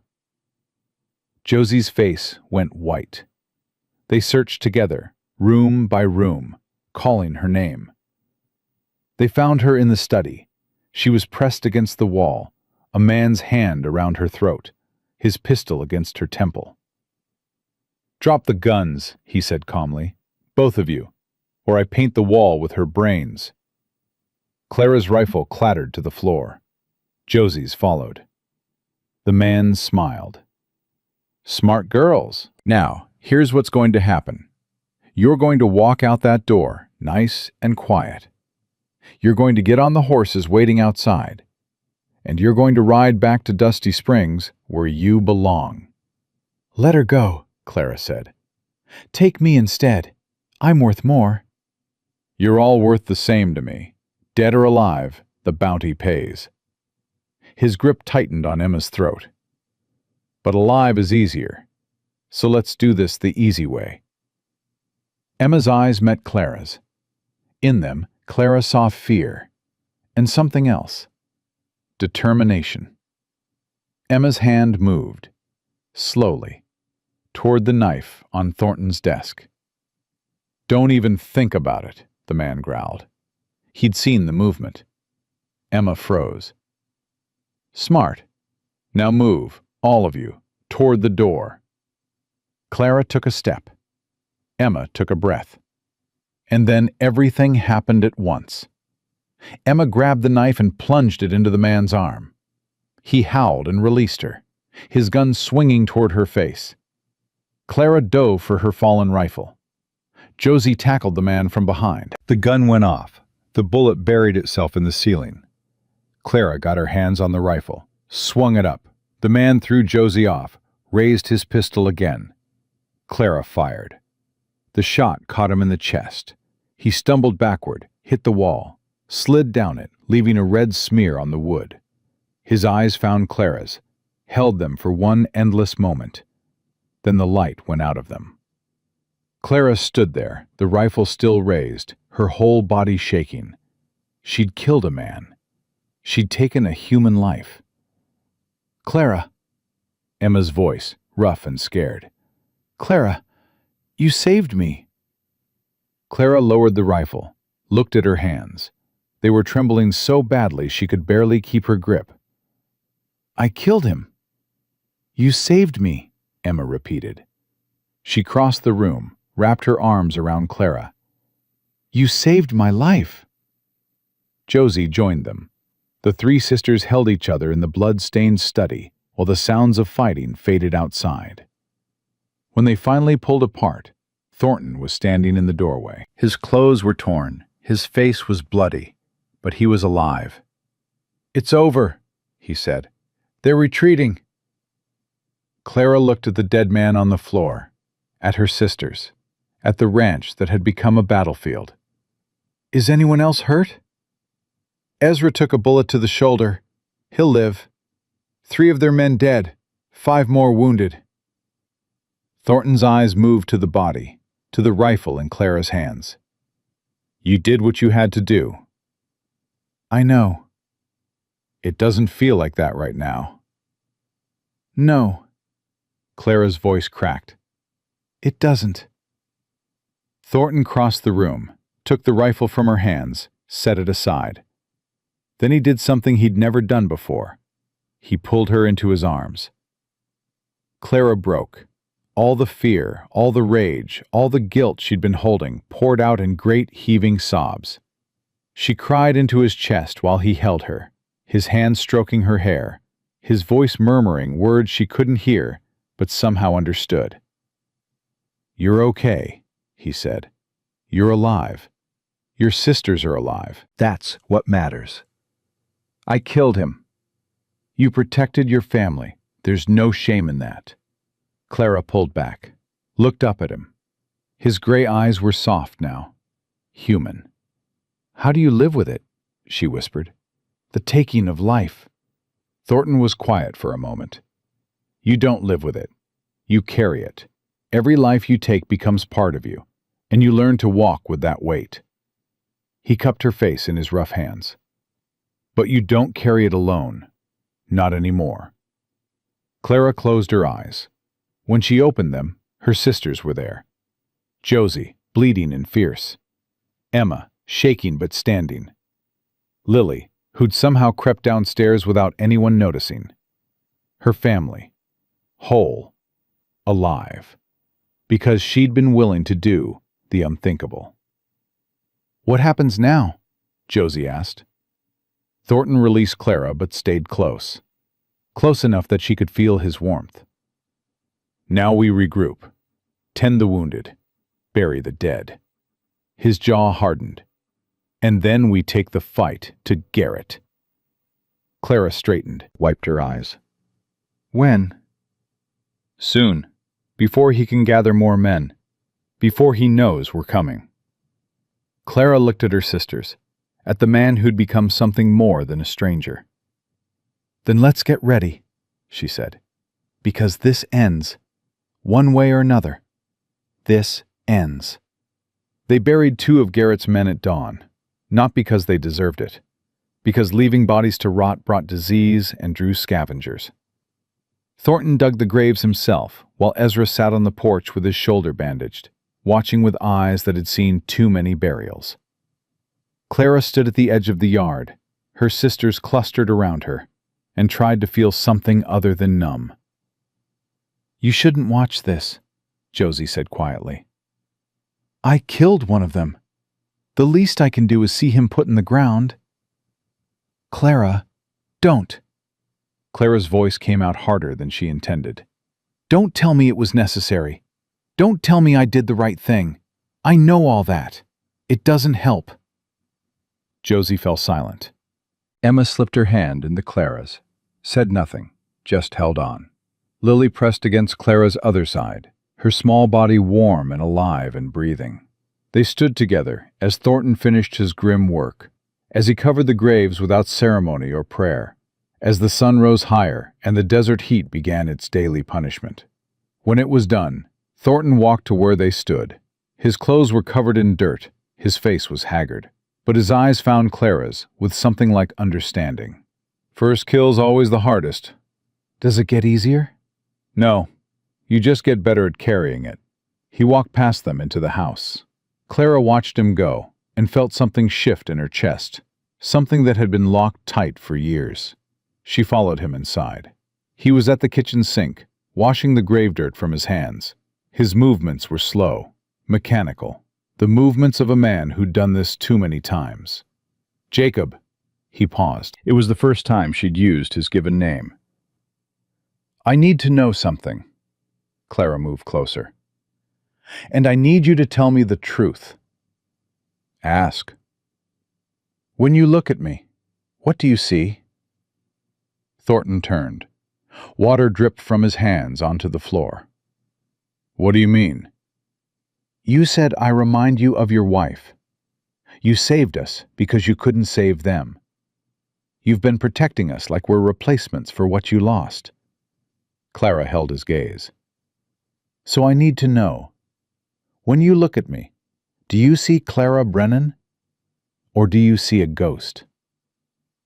The question hung between them like a blade. Thornton was silent for a long moment. His jaw worked. his hands curled into fists at his sides. "At first," he said slowly, "I saw Martha. The way you hold your family together. The way you refuse to break no matter how hard the world pushes." He took a breath. "But that was at first. And now?" "Now I see you." His voice roughened. "Clara Brennan. 24 years old, stronger than anyone has a right to be, carrying a weight that would crush most men, and making it look easy." He stepped closer, close enough that Clara could see the individual threads of silver in his dark hair. "I see a woman who shot a man to save her sister, and is tearing herself apart over it, who lost her parents and raised 3 girls on nothing but stubbornness and love, who walked into a saloon full of men who wanted to buy her and didn't flinch." His hand came up, touched her face, gentle. "I see someone I want to protect, not because she reminds me of someone I lost, because she's someone I don't want to lose." Clara's breath caught. "Jacob." "You don't have to say anything." He dropped his hand, stepped back. "I know this isn't the time. I know we've got a war to fight and your sisters to protect, and 100 reasons why this is a bad idea. It's a terrible idea." "I know." "You're too old for me." "Probably." "We've known each other less than 2 weeks." "I know. And I killed a man last night. I'm not exactly in the best frame of mind for romance." Thornton almost smiled. "That's fair." Clara stared at him, this scarred, broken man who'd bought them out of hell, who'd fought for them, bled for them, held her while she cried over a life she'd taken. "Ask me again," she said quietly. "What?" "When this is over. When Garrett's finished, and my sisters are safe, and we're not running for our lives." She took a breath. "Ask me again. What you see when you look at me." Something flickered in his gray eyes, something that looked dangerously like hope. "And if I ask?" "Then I'll tell you what I see when I look at you." The moment stretched between them, fragile, precious. Then Ezra's voice shattered it. "Thornton, riders coming!" They moved. Clara grabbed her rifle from where she'd left it by the door. Thornton was already outside, his pistol drawn, his body positioned between the approaching riders and the house. But these weren't enemies. Tom Harker rode at the head of a column of men, 15, maybe 20, hard-faced ranchers and farmers, carrying rifles and wearing expressions of grim determination. "Thornton!" Harker pulled up, his old sheriff's badge glinting on his chest. "Heard you had some trouble last night." "News travels fast." "News of Silas Garrett always travels fast." Harker looked at the fresh graves, at the bullet holes in the stone walls, at Clara, standing in the doorway with a rifle in her hands. "Looks like you held." "Barely." "Well," Harker swung down from his saddle, "you won't have to hold alone anymore." The men dismounted, began setting up camp around the ranch. Some Clara recognized from Ezra's descriptions. The McAllister brothers, twins who'd lost their farm to Garrett's loan sharking. Old Pete Dawson, Ezra's father, 80 years old and still meaner than a rattlesnake. Tom Henderson, who'd run cattle before Garrett's men started rustling his herds. They all had stories. They all had reasons to hate Silas Garrett. And now they were here, ready to fight. Harker spread a map on Thornton's kitchen table that evening. The sisters gathered around, along with Ezra and the leaders of the assembled men. "Garrett's holed up in Dusty Springs," Harker said. "Got maybe 30 men with him. Hired guns, most of them. The kind who'll fight for money, but not for blood." 30 men, Josie leaned over the map. "We've got, what, 25? 23 able-bodied. Those aren't good odds." "No, But we've got something they don't. What's that? Harker looked around the table. Something worth dying for. Clara spoke up. What about the townspeople, the ones who aren't with Garrett? Scared, mostly. Garrett's had his boot on their necks for years. They want to fight, but they're afraid of what happens if they lose. Then we show them they don't have to be afraid. Clara stepped forward. We show them that Garrett can be beaten, that standing up to him doesn't mean dying. Thornton shook his head. That's a nice thought, but how do you propose we do it? We don't just attack, we expose him. Clara pulled the map closer. You've spent 5 years collecting evidence against Garrett. Crimes, victims, connections. What if we make that public? What if everyone in the territory knows exactly what kind of man he is? Most folks already know. Knowing and seeing are different things. Clara looked at Emma. You can draw, right? Better than anyone I know. Emma blinked. What does that have to do with anything? Those sketches you make, the ones that capture people so perfectly you can almost hear them breathe. Clara's mind was racing now. What if we made posters? Not wanted posters, truth posters. Pictures of Garrett's victims, names, dates, crimes. Thornton's eyes narrowed. You want to wage a war of information. I want to give people a reason to fight, something more than anger, something more than fear. Clara's voice strengthened. Garrett's power comes from everyone being too scared to stand together. We break that fear, we break him. The room was silent. Then Harker laughed, a short, surprised sound. Damn, you've got your father's mind for strategy, girl. You knew my father? Fought alongside him in the war. Best tactical thinker I ever met. Harker's weathered face softened. He'd be proud of you. Clara's throat tightened. Thank you. Thornton was studying her with an expression she couldn't quite read. It could work, he said slowly. Hit Garrett's reputation before we hit his men. Make the hired guns question whether the money's worth it. It's risky, Ezra pointed out. We'd need to get close to town. Spread those posters without getting caught. I can do it, Josie stepped forward. I'm fast. I know how to stay hidden. And I've got more reason than anyone to want Garrett exposed. No. Clara's response was immediate. Absolutely not. Clara, you're not going into that town alone. It's too dangerous. Then come with me. Josie met her sister's eyes. Both of us. Together. Clara wanted to refuse. Every protective instinct screamed at her to keep Josie safe, to keep all her sisters locked away where nothing could touch them. But Josie wasn't a child anymore. She was 18, old enough to make her own choices, old enough to fight for her own freedom.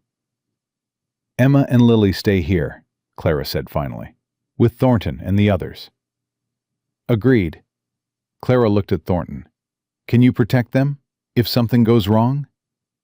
With my life. She believed him. Then we go tonight, while it's dark. We spread the posters, and we get out before anyone knows we're there. Josie grinned. It was the first real smile Clara had seen on her sister's face in days. Finally, some action. They left at midnight. Clara and Josie rode together, saddlebags stuffed with the posters Emma had spent hours creating. Detailed sketches of Garrett's victims, lists of his crimes, evidence that had been locked in Thornton's study for 5 years. The ride to Dusty Springs took 3 hours. They approached from the north, where the buildings thinned out and the shadows grew thick. There, Josie pointed to the back of the general store. We start there and work our way in. They tied their horses in a draw 1/2 mile from town, continued on foot. The streets were empty. Even Garrett's men had to sleep sometime. Clara took one side of the street, Josie took the other. They moved in silence, nailing posters to walls, sliding them under doors, leaving them in every place where people would see them come morning. They were halfway done when Clara heard the voice. "Well, well, look what wandered into my web." She spun. Silas Garrett stood in the doorway of the Silver Dollar Saloon. He was fully dressed, despite the hour. His smile was the same one he'd worn at the auction. Cold, predatory, certain. "Miss Brennan, I had a feeling you'd show up eventually." His eyes moved to the poster in her hand. "What's this? Propaganda?" Clara's hand dropped to her gun. "I wouldn't." Garrett's voice hardened. 3 men stepped out of the shadows behind him, rifles raised. "You're fast, I'm sure, but not that fast." Josie appeared at Clara's side, her knife already drawn. "Let us go, Garrett. You've got bigger problems than 2 girls with papers." "Do I?" Garrett descended the saloon steps slowly. "What I see is the return on my investment. Finally." "We're not your property." "The law says otherwise."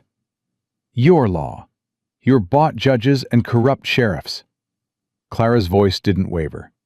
"That's over. By morning, everyone in this territory will know exactly what you are." Garrett glanced at the posters on the wall beside him. His smile flickered. "Interesting." He tore one down, studied it. "Very detailed. Thornton's work?" "Justice's work." "Justice," Garrett laughed. "There's no justice in the territories, Miss Brennan. There's only power, and I have more of it than you ever will." "Power doesn't last." "Long enough." Garrett nodded to his men. "Take them." The men advanced. Clara drew her pistol. Josie raised her knife. And then the night exploded. Gunfire erupted from the rooftops. One of Garrett's men went down screaming. Another dove for cover. Clara grabbed Josie's arm. "Run!" They ran. More shots behind them. Shouts. The thunder of hooves. They reached their horses just as riders appeared on the street. Not Garrett's men. Thornton, Harker, a dozen others. "Move!" Thornton shouted. "We've got them pinned!" Clara swung into her saddle. Josie did the same. They rode. Behind them, Dusty Springs erupted into chaos. Gunfire, flames, the sounds of Garrett's empire beginning to crumble. They didn't stop until they reached Thornton Ridge. Clara dismounted on shaky legs. Josie was breathing hard beside her. "What happened?" Clara gasped. "How did you know?" Thornton swung down from his horse. His face was grim. "Lily." "What?" "She watched you leave. Followed you halfway to town before I caught her." Thornton's jaw tightened. "She said she had a bad feeling, that something was wrong." "Lily did that?" "Your sister's got instincts. Good ones." Thornton moved closer. "She probably saved your lives." Clara looked toward the house. Lily stood on the porch, wrapped in a blanket, her small face pale in the moonlight. Clara ran to her, swept her into her arms. "You could have been hurt. You could have been killed." "I know." Lily's voice was muffled against Clara's shoulder. "But I couldn't let you die. Not when I could do something." Clara held her tighter.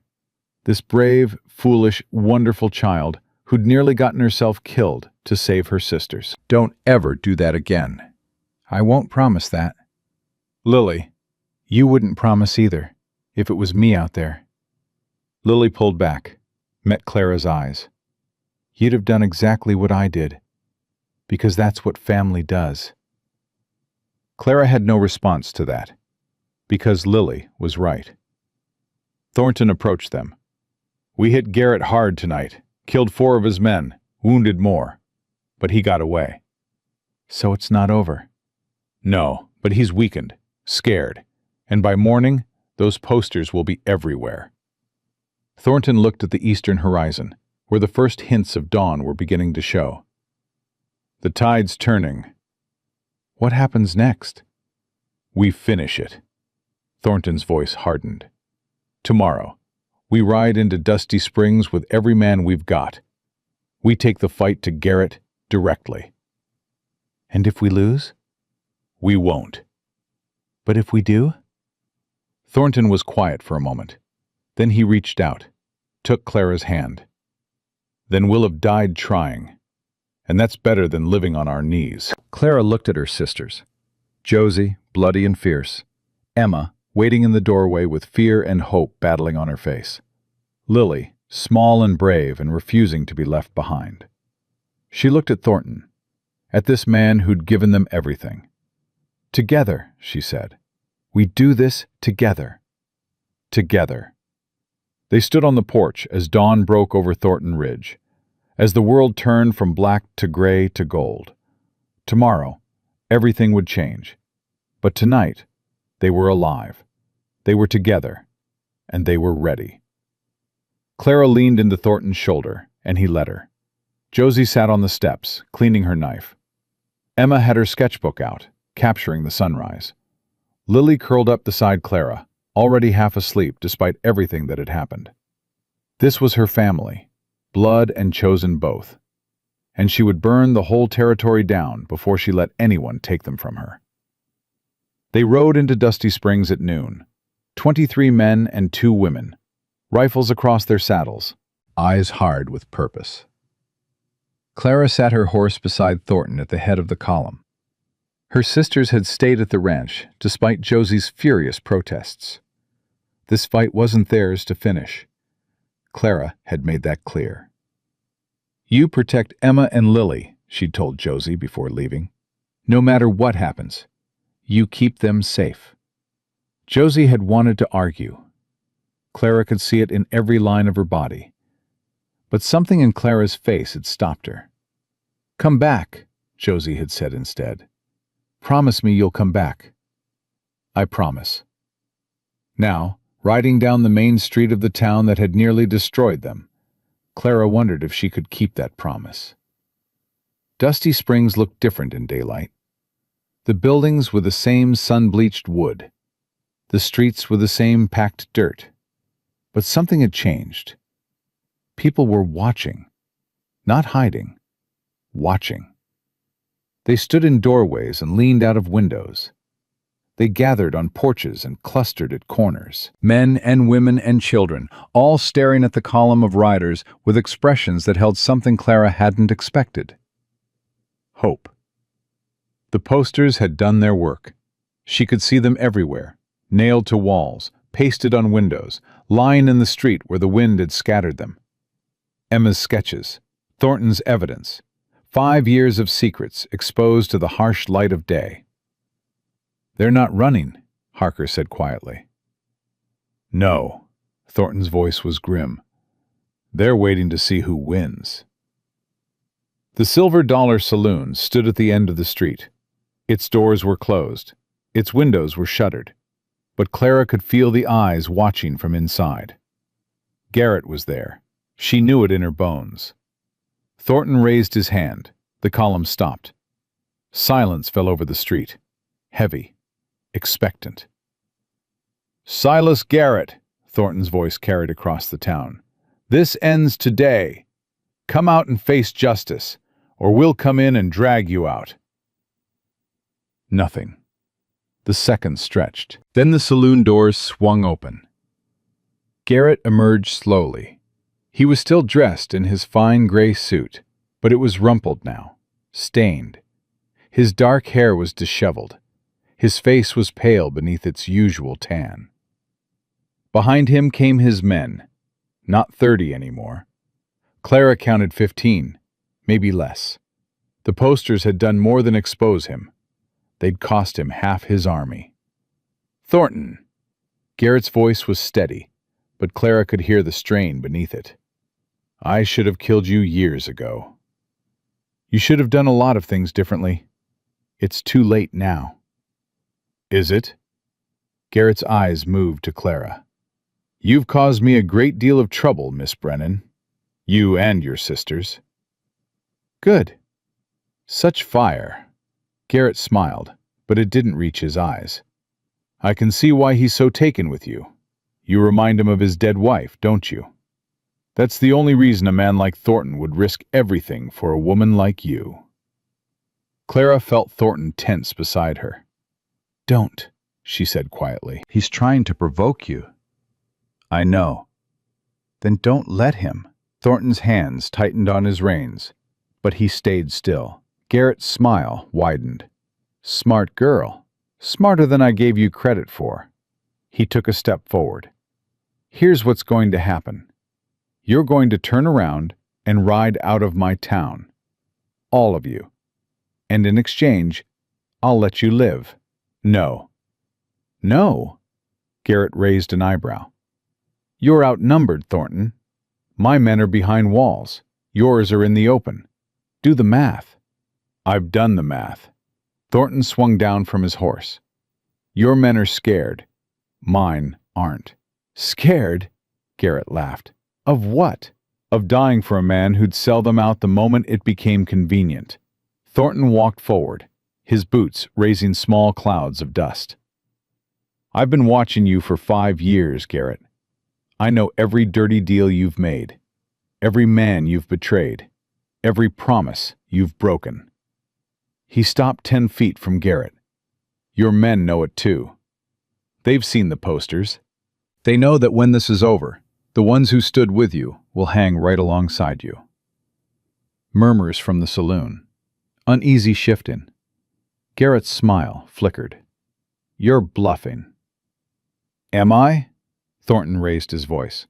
"Any man who lays down his weapon and walks away right now gets to keep breathing. No questions asked. No charges filed. You have my word." Silence. Then one of Garrett's men stepped out of the saloon. He set his rifle on the ground, raised his hands. "I'm done," he said. "This ain't worth dying for." Another followed. Then another. Within moments, half of Garrett's remaining force had abandoned him. They walked past Thornton's line with their heads down, disappearing into the town's alleys and side streets. Garrett stood alone, except for a handful of loyal men. His face had gone white with rage. "Cowards!" he spat. "All of you!" "They're survivors," Clara said. She dismounted too, moving to stand beside Thornton. "They know when to cut their losses." "And you don't?" "I'm not the one who's losing." Garrett's hand moved toward his gun. Thornton's drew faster. The shot echoed across the silent street. Garrett staggered backward, clutching his shoulder. His pistol clattered to the ground. "Don't," Thornton said quietly. "It's over." For a moment, Clara thought Garrett would surrender. His face contorted with pain. His remaining men had frozen, their hands hovering over their weapons, but not drawing. Then Garrett laughed. "You think this ends me?" Blood seeped between his fingers. "I've got connections from here to Denver. Judges, politicians, men who owe me favors. You might take this town, but you'll never." "Yes, we will." A new voice, female, strong. Clara turned. A woman had emerged from the crowd of townspeople. Middle-aged, gray-streaked hair pulled back in a severe bun. Eyes that held steel. "Judge Margaret Ashford," Thornton said. There was surprise in his voice, and something else, respect. "Mr. Thornton." The woman walked forward, her boots clicking on the hard-packed street. "I received a very interesting package this morning. Documents, testimonies, evidence of crimes stretching back over a decade." She stopped in front of Garrett. "Silas Garrett, by the authority vested in me by the territorial government, you are under arrest for human trafficking, conspiracy to commit murder, fraud, extortion, and approximately 47 other charges that I will enumerate in detail at your trial." Garrett stared at her. "You can't do this. Patterson is the judge in this territory. Judge Patterson was removed from the bench this morning. I've been appointed as his replacement." Ashford's voice was ice. "Your network is collapsing, Mr. Garrett. Every man you've bribed, every official you've corrupted, every connection you've cultivated. It's all burning down around you." She turned to Thornton. "Your evidence was thorough, more thorough than anything the Territorial Marshal's Office had managed to compile in 5 years of investigation." A hint of approval crossed her severe face. "Well done." Thornton nodded. "What happens now?" "Now we take Mr. Garrett into custody. He'll be tried in Denver, where his influence doesn't reach." Ashford gestured to 2 men who'd accompanied her. "Chain him." Garrett struggled as they seized his arms. "You can't do this. I built this town. I own half the territory." "You owned half the territory," Clara said. She stepped forward, close enough to look into his eyes. Past tense. Garrett's face twisted with hatred. "You'll regret this, girl. You and your sisters. I have a long memory." "So do I." Clara held his gaze. "I'll remember everything you did, everything you tried to do, and I'll spend the rest of my life making sure no one else goes through what we went through." "You think you've won?" "I know we have." They dragged Garrett away. His curses echoed down the street, growing fainter, until finally they faded altogether. Clara stood in the middle of Dusty Springs and breathed. It was over. It was finally over. Thornton's hand found hers. "You okay?" "I don't know." She looked at the town around her, at the people emerging from hiding, their faces filled with cautious hope, at the men who'd ridden with them, lowering their rifles, relaxing for the first time in days. "I don't know what okay feels like anymore." "You'll figure it out." His thumb traced circles on the back of her hand. "We both will." The ride back to Thornton Ridge felt different than the ride out. Lighter, somehow. Like a weight had been lifted that Clara hadn't even realized she was carrying. The other riders broke off as they went, heading to their own homes, their own families, their own lives. By the time they crested the last hill, only Clara and Thornton remained. And there, on the porch of the ranch house, 3 figures waited. Lily saw them first. She shot off the porch like a bullet, running down the path, her blonde hair streaming behind her.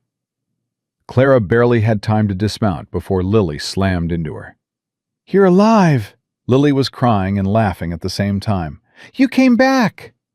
"I promised." Josie and Emma reached them moments later. Josie's eyes were red-rimmed, though she'd never admit to crying. Emma was clutching her sketchbook, already drawing, capturing this moment for posterity. They held each other in the yard of the ranch that had become their home.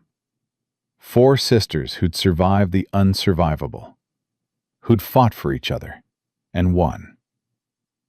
"Is it over?" Josie asked. "Really over?" "Garrett's in custody," Thornton said. "He'll stand trial in Denver. With the evidence we've gathered, he'll never see freedom again." "And us? What happens to us?" Clara pulled back from the embrace, looked at each of her sisters in turn. "Whatever we want," her voice caught. "For the first time in 2 years, we get to decide what happens next." "What do you want to happen?" Lily asked. Clara looked at Thornton, at this scarred, broken, beautiful man who'd given them everything. "I want to stay," she said quietly. "Here, at Thornton Ridge, if that's okay." Thornton's expression didn't change, but something in his eyes did. "It's more than okay." "But only if my sisters want to," Clara added quickly. "We decide together, all 4 of us." Josie snorted. "You really think I'm going anywhere? I've got a stable to run. Those horses won't train themselves." "Emma?" Emma looked up from her sketchbook. "I want to design buildings, real buildings, maybe a school like Martha had." "You know about Martha?" "Lily told me." Emma smiled softly. "A school sounds nice. The territory could use more education." "Lily?" The youngest Brennan squared her small shoulders. "I want to be a doctor, like the person who would have saved me if Mr. Thornton hadn't." She looked at Thornton with eyes too wise for 12 years. Is there a medical school nearby? "There's one in Denver," Thornton said. "You're a bit young, but by the time you're ready, I expect you'll be smarter than half the doctors there." Lily beamed. Clara felt tears prick her eyes. Her sisters, her family, building futures they'd never dared imagine. Then it's settled. Her voice was thick. "We stay." That night, after dinner, after Lily had finally exhausted herself and gone to bed, after Josie and Emma had retreated to their rooms, Clara found Thornton on the porch. He sat in a wooden chair, staring out at the stars. A glass of whiskey rested untouched on the railing beside him. Clara settled into the chair next to his.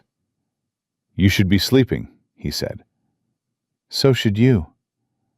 "Can't. Too much to think about." Like what? Thornton was quiet for a moment. "Like what happens now. The fight's over. Garrett's finished. Your sisters are safe." He turned to look at her. You don't need me anymore. "That's not true." "Isn't it?" Clara reached over, took his hand. "You asked me something, back in the kitchen, before all this started. You asked what I see when I look at you. You said to ask again when it was over. It's over." Clara shifted her chair closer. "So I'm telling you." She looked at him, at the scar that bisected his face, at the gray eyes that held too much pain and too little hope, at the hands that had killed to protect her and held her while she cried. "When I look at you, I see a man who lost everything and somehow kept going, who built himself into something stronger than his pain, who saw 4 strangers about to be destroyed and decided he'd rather die than let it happen." Her voice softened. "I see someone worth knowing, worth trusting." She paused. "Worth loving." Thornton's breath caught. "Clara, I'm not saying I'm in love with you. Not yet. It's too soon for that, and we both know it." She squeezed his hand. "But I could be, given time, given the chance to know you without bullets flying and lives at stake." "You want time. I want a future, with my sisters, with this ranch." She met his eyes. "With you, if you want the same thing." Thornton was still for so long, Clara thought she'd misread everything, that she'd pushed too hard, asked for too much. Then he raised her hand to his lips, pressed a kiss to her knuckles. "I've wanted that since the day I saw you standing in Garrett's saloon," he said quietly, "facing down a room full of men who wanted to buy you, and not showing an ounce of fear." "I was terrified." "I know. That's what made it brave." He released her hand, stood, offered his palm to help her up. "It's late. We should sleep." Clara took his hand, let him pull her to her feet. Jacob. "Yes?" She kissed him. It was brief, soft, a promise more than a passion. When she pulled back, his eyes were closed.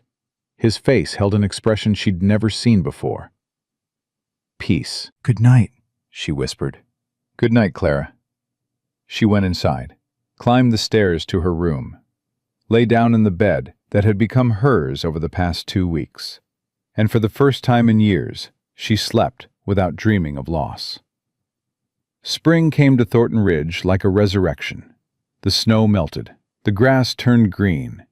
Wildflowers erupted across the prairie in riots of purple and gold and red. 6 months had passed since Garrett's arrest. He'd been tried in Denver, found guilty of every charge, and sentenced to 30 years in prison. His empire had crumbled. His men had scattered. The territory was healing, slowly but surely, from the wounds he'd inflicted. Clara stood on the porch of the ranch house and watched her sisters in the yard below. Josie worked in the corral, training a young mare that Ezra had brought over last week. She had a gift with horses, Thornton said. a natural understanding of what they needed. The stable she'd built was already becoming famous across 3 territories. Emma sat under an old oak tree, her sketchbook open, designing what she called the new schoolhouse. She'd convinced Thornton to donate the land and Harker to raise the funds. Construction would start next month. And Lily. Lily sat beside Emma, medical books piled around her, studying with an intensity that made Clara's heart ache. She was 14 now, still too young for medical school, but she was preparing, learning everything she could, determined to become the healer she'd never had. "They're happy." Clara turned. Thornton had emerged from the house, 2 cups of coffee in his hands. He offered her one. "They are." She took the cup, sipped. "I never thought I'd see it.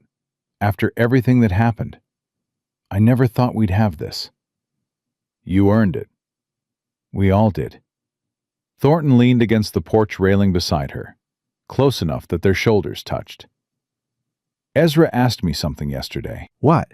"When I was going to make an honest woman of you." Clara choked on her coffee. "He said that?" "Exact words." Thornton's mouth twitched. "Apparently, the whole territory's been gossiping about us." "Let them gossip." "That's what I said." He was quiet for a moment, but it got me thinking. Clara's heart stuttered. Thinking about what? Thornton set down his coffee, turned to face her fully. "We've had 6 months. Time to heal. Time to know each other without bullets flying and lives at stake." His gray eyes held hers. "I think that's enough time, don't you?" Clara's breath caught. "Jacob, are you?" He reached into his pocket, pulled out a small box. This was Martha's. Her mother gave it to her, and she gave it to me before she died. Said I should give it to someone worthy someday. He opened the box. A simple gold ring lay inside, worn smooth by years of love. "I think you're worthy, Clara Brennan. I think you've been worthy since the day I met you." He took her hand. "I'm not young. I'm not whole. I've got more scars than any man should, and more memories than I know what to do with." His voice roughened. "But I love you. I've loved you since you kissed me on this porch and told me you wanted a future. I've loved every stubborn, brave, infuriating inch of you." He slipped the ring onto her finger. "Marry me, Clara. Be my wife. Let me spend whatever years I have left loving you and protecting your sisters and building something that lasts." Clara looked at the ring on her finger, at this man she'd come to love in spite of everything, at the life stretching out before them, full of possibility. "Yes." The word came out as a whisper. "Yes?" Thornton's voice cracked. "You're sure?" "I've never been more sure of anything." She threw her arms around his neck. "Yes, Jacob Thornton, I'll marry you." He kissed her, not brief this time, not soft. A kiss that held every ounce of love he'd been holding back for months. A kiss that promised forever. When they finally broke apart, breathless and laughing, Clara's sisters were standing at the bottom of the porch steps, staring up at them with expressions ranging from shock to glee. "Finally!" Josie shouted. "I thought he'd never ask." "Did you say yes?" Lily was bouncing on her toes. "Clara, did you say yes?" She said yes. Thornton's arm was around Clara's waist. His smile was brighter than she'd ever seen it. She said yes. Emma was already sketching frantically. "I'm designing the wedding dress, and the decorations, and the—" "Breathe, Emma," Clara laughed. "We have time." How much time? Clara looked at Thornton, at her sisters, at the ranch that had become home, and the future that was finally, blessedly certain. All the time in the world. They were married in the summer, under the same oak tree where Emma had designed her schoolhouse. Tom Harker officiated. Ezra stood as best man. Josie, Emma, and Lily served as Clara's attendants, dressed in matching blue dresses that Emma had designed. The whole territory came, ranchers and farmers, shopkeepers and teachers, people whose lives had been touched by the fall of Silas Garrett and the rise of something new. Clara wore Martha's ring, and a dress sewn from fabric Thornton had ordered special from Denver. Her hair was pinned up with wildflowers. Her face glowed with a happiness she'd never dared dream of. When Harker pronounced them husband and wife, Thornton kissed her like the world was ending and beginning all at once. The celebration lasted until well past midnight. There was dancing and laughter and more food than Clara had ever seen in one place. Her sisters danced with ranchers' sons and traded stories with ranchers' wives, and slowly, beautifully, became part of the community that had fought for them. When the last guest finally left, Clara stood with Thornton on the porch of their home. Their home now. Truly. Any regrets? He asked. Clara thought about the auction in Dusty Springs, about the terror and the helplessness and the certainty that their lives were over. She thought about Thornton walking through those saloon doors, about the gold he'd paid and the bullets he'd fired, and the love he'd given without expecting anything in return. She thought about her sisters, sleeping peacefully inside, safe and whole, and dreaming of futures they'd once been denied. "No regrets," she said. "Not a single one." Thornton pulled her close. "Welcome home, Mrs. Thornton." Clara smiled against his chest. "I've been home since the day you saved us. I just didn't know it yet."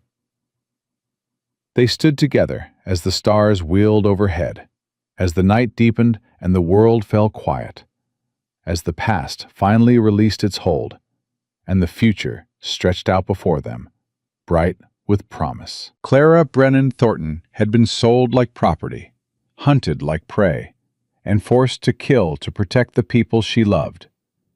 But she had survived. She had fought. She had won. And now, standing in the arms of the man she loved, surrounded by the family she'd protected, she knew one thing with absolute certainty. The Brennan girls had come to the frontier with nothing but each other. They would leave it with a legacy that would last for generations. Because that was what family meant. Not blood, not obligation, but love fierce enough to face down any darkness, any danger, any demon that dared to threaten it. Clara had learned that lesson in fire and blood and tears. She would never forget it. And neither would anyone who heard their story.